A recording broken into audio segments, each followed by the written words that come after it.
សួស្តីបងប្អូនបាទថ្ងៃនឹងទៅជាការម្ដងបងប្អូនដោយសារតែនិយាយទៅខានទៅចង់មួយខែ2 3ខែបងប្អូនបាទដោយសារវារដូវភ្លៀងពេកបងប្អូនបាទបានទៅជាការទេឥឡូវថ្ងៃនឹងទៅម្ដងបងប្អូនបាទ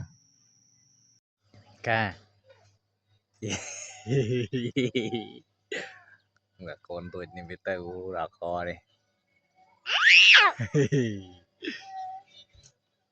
ចាំម៉ែទីនំបងប្អូនơiចាំម៉ែទីនំពេលទៅដល់ជាការភ្លៀងបងប្អូនមានណាបងប្អូនបាទប្រពន្ធក៏នឹកឃើញថាថ្ងៃនឹងអត់មានមហោបផងហើយល្ងាចបានអីស៊ីបានអីហូបបើអត់ចឹងហើយមានតែវិធីមួយយ៉ាងគឺបាទនាំគ្នាស្ទូចត្រីបាទហើយខ្ញុំមិនមែនអ្នកស្ទូចទេគាត់អ្នកចង់ខ្លួនឯងទេបងប្អូនបាទហើយគាត់រយនុយឲ្យខ្លួនឯងដោយសារគាត់ចង់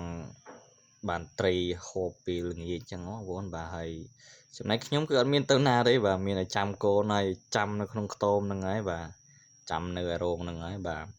ហើយអាអូនហ្នឹងវាគឺថ្ងៃត្រង់ទៅវាងុយដេកក៏ដេកចឹងទៅហើយខ្ញុំអត់មានធ្វើអីបាទមានចាំវាដេកហ្នឹងហើយបាទហើយណាមួយចាំអឺ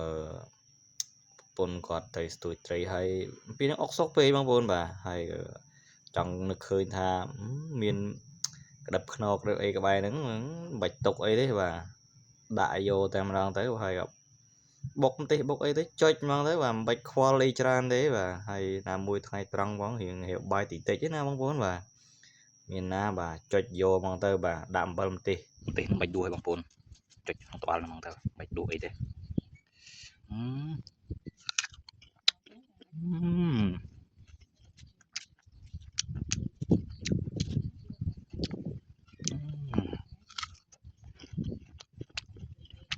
បាទពេលដែលចាំគាត់ទៅស្ទូចត្រីហ្នឹងក៏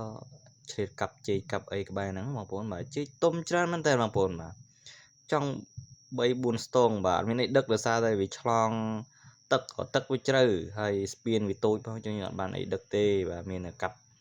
មួយស្ទងអាណាទុំទុំចឹងយើងកាប់ទៅហើយយកទៅផ្ទះដើម្បីទុកញ៉ាំចឹងណាបងប្អូនបាទហើយអាចយកទៅធ្វើនំសមទៀតបាទគឺនិយាយទៅទុំមែនតើម្ដង2 3ស្ទងហើយអាខ្លះហ្នឹងសឹងតែទុំទាំងអស់ហើយមានសត្វស៊ីសត្វអីទៀតបងប្អូនបាទហើយស្ដាយមែនតើបងប្អូនមានអ្នកពេលណាកាប់ទេបាទដោយសារយើងទៅជាការម្ដងម្កាលបាទឥឡូវគាត់មកវិញហើយមិនមកវិញដោយសារគាត់នេះទេបាទខ្ញុំហៅគាត់ដោយសារតែមេឃវាចិត្តភ្លៀងវាងងឹតអញ្ចឹងហើយខ្ញុំស្រែកហៅគាត់ទៅហើយគាត់មកវិញមកហើយឥឡូវត្រីគាត់បាននិយាយទៅប៉ុណ្្នឹងចិត្តបានកន្លះមិនចិត្តកន្លះទេចិត្ត1គីឡូបងប្អូនបាទចិត្តបាន1គីឡូបាទត្រីគាត់ហ្នឹងនេះបងប្អូនមើលទៅគាត់ជាស្រីប៉ុន្តែស្ទូចត្រីមិន